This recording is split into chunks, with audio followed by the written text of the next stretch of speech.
Hello and welcome to Fast and Factual on Firstpost, where we get you the top 50 headlines from around the world. I'm Alison Lagrange, coming to you live from Durban, South Africa. Let's begin. In our top stories, Israeli forces have killed another top Hezbollah commander. Hezbollah identified the commander as Mohammed Naame Nasser. He was targeted in an Israeli airstrike in Lebanon near the city of Tyre. Now, the latest flare-up comes even as Western diplomats are trying to ease tensions between Israel and Hezbollah. Hezbollah said it fired a barrage of rockets at Israel. At least 100 rockets were launched towards military positions in northern Israel. Hezbollah said this was in retaliation for the Israeli strike that killed its commander. Israel says that most of Hezbollah's rockets landed in open areas. Voting is underway in the British general election. Over 46 million registered voters are casting their ballots to elect 650 members of parliament. Opinion polls say that the ruling Conservative Party, led by Prime Minister Rishi Sunak, is set to lose its majority. The Conservatives have ruled Britain for the last 14 years.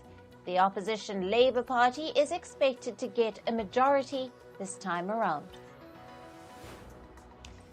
And US President Joe Biden says he won't withdraw from the upcoming presidential race. This is despite growing calls for him to drop out of the campaign. Democrats have been pressuring him to step aside, following a disastrous debate against his Republican opponent, Donald Trump. Biden said, and I quote, "I'm in this race to the end, and we're going to win." Now, the World Bank has labeled Russia a high-income economy. This comes despite Western sanctions over its war in Ukraine. Factors like military-industrial activity and trade have contributed to this upgrade in Russia's economic status. India's Foreign Minister Dr. S. Jaishankar held talks with his Chinese counterpart Wang Yi on the sidelines of the SCO summit. Now, during the meeting, they agreed to boost efforts to resolve border issues in eastern Ladakh. India's foreign ministry said that restoring border peace is essential for normalcy in bilateral relations. And Russian President Vladimir Putin met his Chinese counterpart Xi Jinping in Kazakhstan yesterday. The meeting was held on the sidelines of the Shanghai Cooperation Organization summit. The leaders hailed the ties between China and Russia. Putin said that the partnership and strategic cooperation between the two countries are at their best period in history. And Russia says it has captured parts of a town in Ukraine. Russia's defense ministry announced that parts of Chasiv Yar are now under their control. They say that multiple pieces of Ukrainian military equipment were also damaged during the operation. A deadly bomb blast in northwestern Pakistan has killed at least 5 people. Among the dead is former Senator Hadiatullah Khan. Now, he was campaigning for the upcoming elections in Pakistan's Bajaur district near the Afghanistan border. According to officials, his vehicle was hit by a remote-controlled bomb. The Philippines says it is hopeful about signing a defense pact with Japan. The agreement will let both countries deploy troops in each other's territory. Talks about the pact began last November. It is expected to materialize next week when the two countries hold security talks in Manila. And pro-Palestinian protesters in Australia targeted the Parliament building in Canberra. 4 protesters mounted the Parliament House's roof and unfurled black flags calling for Palestine's freedom. One of them used a megaphone and accused Israel of war crimes. All the protesters were later arrested by the Australian police. Sierra Leone has signed into law a bill that bans child marriage in the country. Around 1/3 of the women in the West African nation are married off before they turn 18. Advocates hope that the new law will now end this practice. Any man in Sierra Leone who marries a woman below the age of 18 will now be sentenced to jail for at least 15 years. And the world's largest fast food chain, McDonald's, is cutting down its breakfast hours in Australia.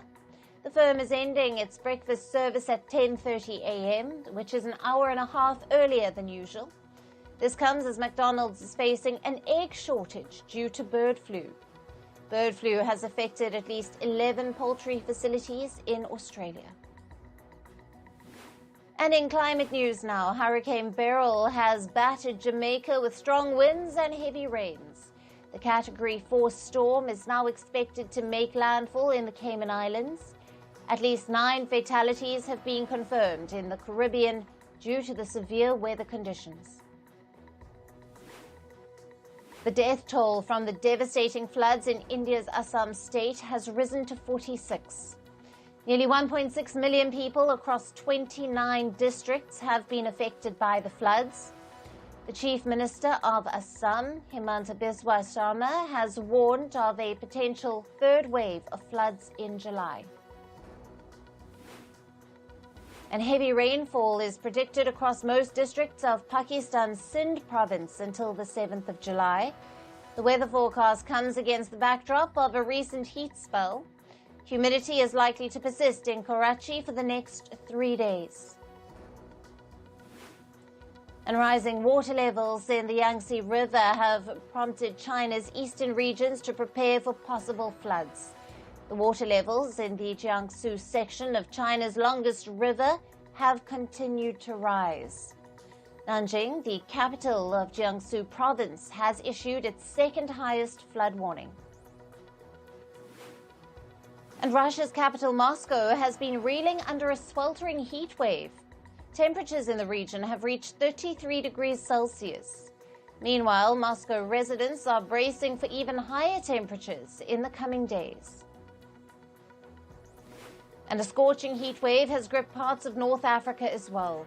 Temperatures reportedly soared to as high as 47 degrees Celsius in Libya's coastal city of Misrata. Experts in Tunisia are expecting 2024 to be the hottest year on record. Wildfire has rapidly spread in Northern California in the U.S., engulfing over 1,400 hectares of land. Helicopters have been deployed to combat the blaze. Authorities have ordered the evacuation of 13,000 people in the city of Oroville. On to business and tech news. Amazon founder Jeff Bezos is planning to sell about $5 billion worth of the e-commerce giant's shares.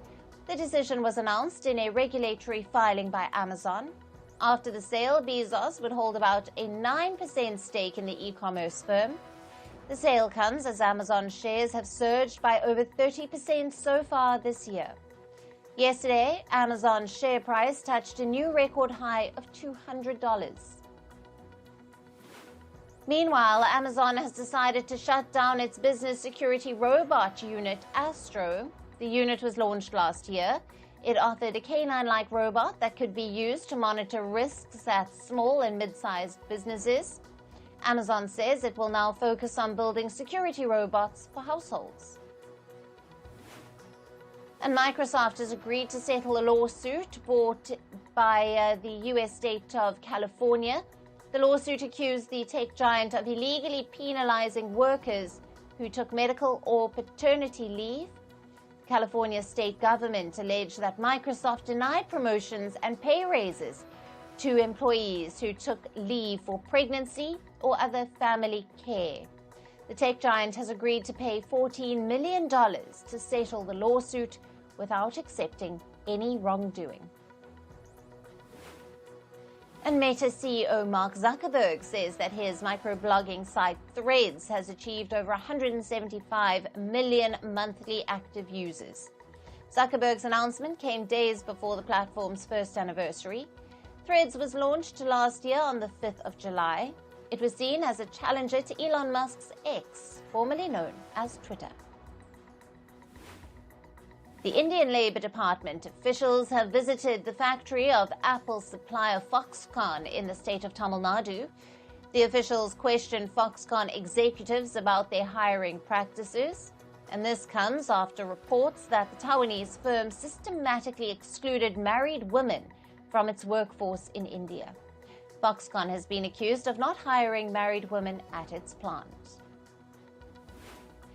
And the Indian government has reportedly asked both state-run and private power companies to buy new equipment worth $33 billion. This is to boost the electricity generation capacity of a coal-run power plant. As per the report, the government aims to raise India's power generation capacity by 31 gigawatts in the next 5 to 6 years. And the European Union has imposed up to 38% import tariffs on electric vehicles made in China. The bloc first announced these tariffs last month, claiming that Chinese EV makers benefit from unfair subsidies. The EU says that imported Chinese EVs affect domestic car producers. Japan's Nissan and Honda Motors are reportedly planning to partner on electric car technologies. The automakers are considering working together on a standardized automotive software for electric vehicles. They also plan to work on new charging systems for EVs. The potential partnership aims to bring down the cost of EV development. The European Union has approved German airline Lufthansa's plan to acquire a 41% stake in Italy's ITA Airways. The $350 million deal was first announced last year. However, it was delayed due to concerns about the competition within the EU's aviation sector. To ease the EU's concerns, Lufthansa and ITA have agreed to stop operating flights on some routes. And reports say American investment firms Ark House Management and Brigade Capital Management have once again proposed a takeover offer to retailer Macy's. The investment firms are offering about $6.9 billion to acquire Macy's. This March, Ark House and Brigade Capital had proposed to buy the retailer for $6.6 billion. However, Macy's had rejected that bid, claiming it undervalued their business. And moving on to sports news, and we start with cricket. It was a homecoming for the T20 World Cup champions, India. The squad touched down in New Delhi from Barbados earlier today. Ecstatic fans gathered at the airport to greet the Indian squad. India's cricket board arranged a chartered flight for their return after a hurricane disrupted their travel plans. And after the grand welcome, Rohit Sharma and his team attended a breakfast hosted by Indian Prime Minister Narendra Modi. They wore a special blue jersey with champion written on it and arrived at the Prime Minister's residence. The Indian cricket team will also take part in a victory parade in Mumbai later today. And India's Hardik Pandya has become the #1 all-rounder in T20 international cricket. This is as per the latest rankings released by the International Cricket Council. He achieved the milestone following his exceptional contribution in the recently concluded Men's T20 World Cup. In football news, European football governing body UEFA has opened an investigation into Turkish player Merih Demiral.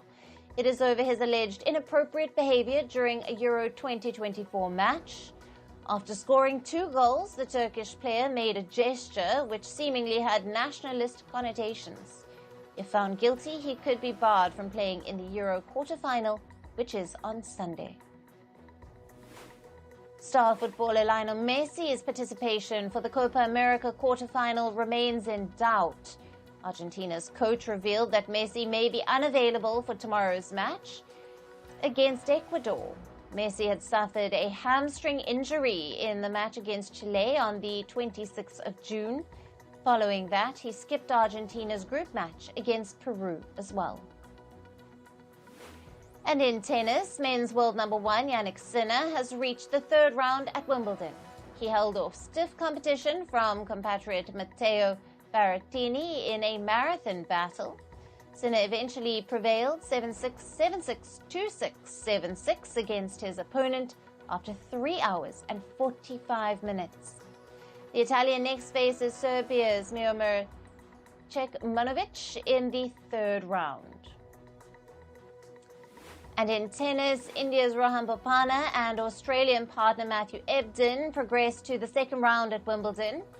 The second-seeded duo beat Dutch pair Robin Haas and Sander Arons 7-5, 6-4 in the men's doubles category. The Indo-Australian pair next faces Germany's Hendrik Jebens and Konstantin Franzen. And in badminton, ace Indian shuttler Lakshya Sen has pulled out of the Canada Open. Now, he is the defending champion of the tournament, but Sen's title defense hopes ended after he failed to obtain a Canadian visa. And in basketball, LeBron James has reportedly agreed to extend his contract with the NBA team Los Angeles Lakers. Reports say he has signed a 2-year extension worth $104 million. The deal comes a week after his son, Bronny James, signed up to join the Lakers. Fans could now witness NBA's all-time leading scorer share the floor with his son. In the Olympics, Spain announced their women's football squad for the upcoming Paris Games. The 18-member list includes some of Spain's finest, including Aitana Bonmati, Teni Hermoso, and Alexia Putellas. Spain are the Women's World Cup champions and are ranked world number 1. This will be an Olympic debut for the Spanish women. And in entertainment news, Jin, the singer from the K-pop band BTS, is a part of the upcoming Olympics. He will serve as South Korea's torchbearer at the 2024 Paris Olympics. Jin will be a part of the torch relay when the Olympics begins on the 26th of July. And singer Justin Timberlake's mugshot has been turned into a limited edition art piece. The singer was arrested for drunk driving a few weeks ago. Because of this, he had to take a mugshot, and now that mugshot is at a gallery in New York with a price tag of over $500. The piece has been titled Tuesday Night Out, featuring Justin Timberlake. Taylor Swift versus Scooter Braun, Bad Blood premieres today. This 2-part docu-series focuses on an infamous feud between global pop superstar Taylor Swift and the music industry mogul Scooter Braun. The Discovery Plus series brings the inside story of the $300 million dispute after Braun bought the rights to Swift's first 6 albums in 2019. And according to reports, Pakistani actor Fawad Khan is gearing up for a Bollywood film. He will star alongside the Indian actor Vani Kapoor. Khan was last seen in an Indian film around 8 years ago. And Vanessa Hudgens and Cole Tucker have become parents. They were seen leaving a Los Angeles hospital with their newborn. Details about the baby are yet to be revealed. Kevin Spacey will be given Italy's nation's award for lifetime achievement. The ceremony will take place on the 21st of July in Taormina. Now, the actor, who is fighting multiple charges of sexual assault, will reportedly also give a short onstage performance. And the show Tyler Perry's Young Dylan has been renewed for season 5 at Nickelodeon. The kids' comedy series production will begin on the 8th of July. The new season will have 13 episodes, and it will release later this year. And the series Outer Ranger has been cancelled by Amazon after 2 seasons. The reason behind its cancellation has not yet been revealed. The first season debuted in 2022.